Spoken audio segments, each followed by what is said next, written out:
이번 시간에는 우리 수식 활용 찾기 참조 함수에 대해서 같이 한번 살펴보도록 하겠습니다. 자, 이번 시간에 우리 배우고자 하는 그 함수가 hlookup하고 vlookup이에요. 자, hlookup이랑 vlookup이요. hlookup, 그 다음에 vlookup. 자, hlookup과 vlookup의 차이가 무슨 차이냐? 얘랑 얘는 행참조를 하냐, 아니면 열참조를 하냐, 그 차이요. 행참조하는 게 우리 hlookup이고요. 열참조하는 게 우리 vlookup입니다. hlookup이 됐든 vlookup이 됐든 생김새는 똑같아요. 함수 사용 법은 똑같습니다. 맨 앞에다가 이제 기준값, 어떤 값을 찾을 건지 그 기준값을 잡아주고요. 그 뒤에다가 이제 어느 영역을 참조할 건지 그 참조 범위를 잡아주면 됩니다. 근데 이 참조 범위는 절대로 변하지 않아요. 어떤 칸을 구하든 간에 이 참조 범위는 똑같기 때문에 무조건 달러를 붙여서 우리가 참조 범위를 잡아주면 되고요. 그 다음에 이제 그 뒤에다가 우리가 행열 번호를 써주면 돼요. 행 번호가 됐든 열 번호가 됐든 그걸 써주게 되면 그 행에, 그 열에 해당하는 그 데이터를 우리가 가지고 옵니다. 그때 이제 기준값을 이제 참조 범위 찾을 때 어떻게 이제 값을 찾아올 건지 맨 뒤에다가 이제 우리가 옵션을 지정해 줄 수 있어요. 그 옵션에는 두 가지가 있습니다. 우리 true라는 값이 있고요. 그 다음에 false라는 값이 있고 이렇게 두 가지 값이 있어요. 자, true 같은 경우에는 우리가 생략을 하고 쓸 수도 있습니다. 생략을 하고 써도 되고 아니면 우리가 true라고 영어를 안 쓰고 숫자 1로 써도 돼요. 그렇게 쓸 수 있는 거고 false라는 요 값은 우리가 숫자로 0이라고 쓸 수 있습니다. 그때 이제 우리가 true가 됐든 아니면 옵션을 생략하거나 아니면 옵션에다가 숫자 1을 썼을 때 그때 이제 찾고자 하는 값을 우리가 어떻게 찾아오냐? 근사값으로 찾아와요. 근사값으로 찾아오는 거고 그 다음에 우리가 false라는 요 옵션을 쓰게 되면 정확하게 일치하는 값을 찾아라 라고 해서 일치하는 값을 찾아서 갖다 줍니다. 그때 이제 옵션을 이제 true를 쓰냐 false를 쓰냐 요거는 이제 뭐에 따라 결정이 되냐. 내가 찾고자 하는 값을 찾을 때 이제 첫 번째 행이 됐든 첫 번째 열이 됐든 거기서 찾거든요.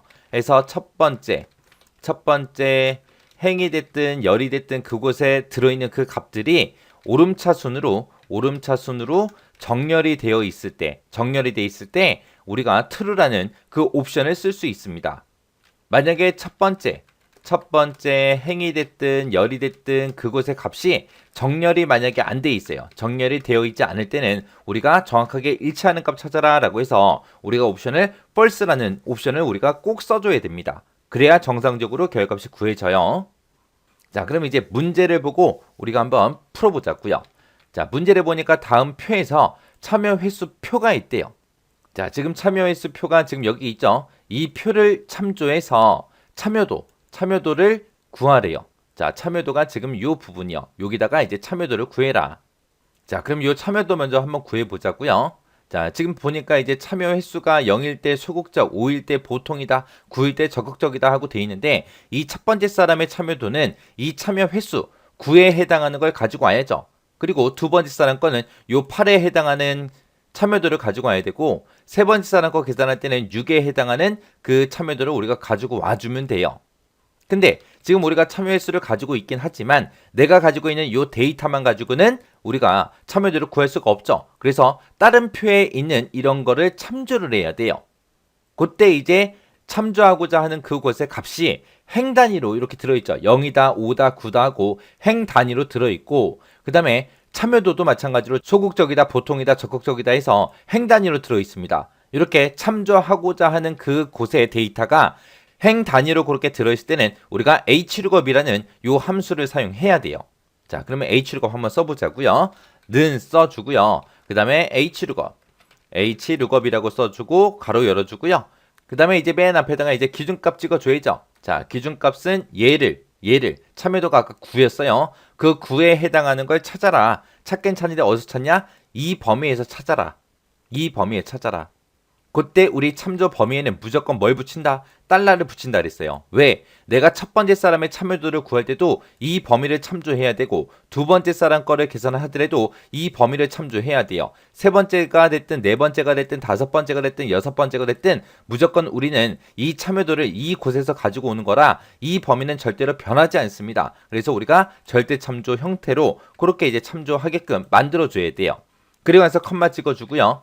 C의 4번에 해당하는 거를 이 범위에서 찾아라. 이 범위에 찾아라. 찾아서 몇 번째 행에 있는 거 가지고 올 거예요. 두 번째 행에 들어있는 이 소극적, 보통, 적극적이라는 이 참여도를 가져갈 거죠. 그래서 이 참여도가 내가 범위 잡았을 때, 내가 이만큼 범위 잡았을 때 두 번째 행에 있기 때문에 뒤에다가 행 번호를 내가 2하고 이렇게 적어주면 됩니다. 그 다음에 이제 그 뒤에다가 이제 컴마 찍어주고요. 맨 뒤에다가 이제 옵션만 써주면 되죠. 옵션은 true 아니면 false하고 두 가지 있다 그랬어요. 그때 우리 참조하고자 하는 이곳의 첫 번째 행에 있는 거예요. 첫 번째 행에 있는 값이 오름차순으로 정상적으로 정렬이 되어 있죠. 정렬이 되어 있을 때는 유사 일치하는 값 찾아라 라고 해서 true라는 그 옵션을 써주면 됩니다. 그때 이제 true라고 우리가 직접 써도 되고 아니면 옵션을 내가 숫자 1로 써도 되고요. 아니면 우리가 생략을 할 수도 있다 그랬어요. 여기서는 생략하고 쓸게요. 그리고 나서 가로 닫고 엔터요. 엔터 치게 되면 적극적하고 이렇게 나왔죠. 그리고 체육엔드를 쭉쭉쭉 해보게 되면 지금처럼 8이나 6일 때는 보통이 출력되는 거 맞죠? 그 다음에 4일 때는 소극적하고 얘가 출력이 되는 게 맞고 5일 때, 6일 때 보통이 출력되는 거 맞습니다. 이렇게 해주면 이제 첫 번째 문제 끝이요. 그 다음에 이제 그 뒤에 문제 맞아 있자고요. 코드표를 참조하여 그랬어요. 코드표가 지금 이곳을 보고 얘기하는 거죠. 자, 이곳이 이제 코드표요. 이 코드표를 참조해서 구입 상품의 종류를 구하는 함수식을 입력하시오 그러고 나왔어요. 지금 여기 보니까 구입 상품하고 비어 있죠. 비어 있는데 여기다가 이제 어떤 거를 구입했는지 그걸 쓰라는 거예요. 지금 요 첫 번째 사람 같은 경우에는 구입 상품을 구할 때 코드가 A의 100번이니까 A 빼기 100이니까 의류를 구입했다라고 해서 여기다가 이제 의류하고 그걸 가지고 오라는 거예요. 그때 이제 내가 참조하고자 하는 그 곳의 값이 코드가 지금처럼 열 단위로 들어있고요. 상품 분류도 전부 다 열 단위로 들어있습니다. 이렇게 열 단위로 되어 있는 이런 표를 우리가 참조할 때는 vlookup이라는 요 함수를 우리가 사용하면 됩니다. 해서 여기다가 이제 는이라고 써주고 vlookup이라고 써주고 찾고자 하는 값이요. 자, 내가 가지고 있는 이 코드에 해당하는 거 찾아라. 찾긴 찾는데 어디서 찾아라? 이 범위에서 찾아라. 이 참조 범위는 우리가 무조건 달러 붙인다 그랬어요. 해서 F4번 눌러서 싹 다 달러 붙여주고요. 내가 가지고 있는 이 코드에 해당하는 거를 이 범위에서 찾아서 몇 번째 열에 있는 거 가지고 와라. 우리가 지금 가지고 오고자 하는 게 상품 분류죠. 상품 분류는 내가 요만큼 범위 잡았을 때 두 번째 열에 있습니다. 두 번째 열에 있으니까 열 번호를 2하고 이렇게 적어주면 돼요. 그러면서 컴마 찍어주고 우리가 이제 옵션을 써주면 되죠. 그때 요 코드 좀 보세요. 코드가 정렬돼 있어요? 안 돼 있죠. 맨 앞에 글자 보니까 첫 번째 건 A, 두 번째 건 C, B, A 하고 막 섞여 있잖아요. 정렬이 되어 있지 않으니까 false라는 우리가 옵션을 써주면 됩니다. false라고 쓸 때 영어로 false라고 써도 되고요. 아니면 숫자 0을 입력해도 돼요. 그리고 나서 가로 닫고 엔터요. 엔터 썼더니 의류하고 나왔네요. 그리고 그 밑에 것도 체육엔드 쭉쭉쭉 해버리면 지금처럼 이렇게 나옵니다. A 200번은 가전제품 맞죠? B의 100번이요. B의 100번은 우리 주방용품 맞죠? 주방용품 맞죠? 이런 식으로 해서 우리가 계산해주면 돼요. 해서 자, 우리 첫 번째 문제 풀 때 쓴 식이요. 첫 번째 문제 풀 때 쓴 식이 지금처럼 이렇게 제가 작성을 했고요. 두 번째 구입 상품 구하고자 했을 때 그때 쓴 식이 지금처럼 이렇게 작성했습니다. 요 H룩업, V룩업도 시험 문제에 엄청나게 자주 나와요. 엄청나게 자주 나오니까 이 두 가지는 정확하게 여러분들이 옵션까지 정확하게 알고 계셔야 돼요. 자, 그럼 요 강의도 끝나자마자 여러분들이 엑셀 파일을 열어서 직접 실습해 보시고 정확하게 숙지하고 지나가시기 바랍니다.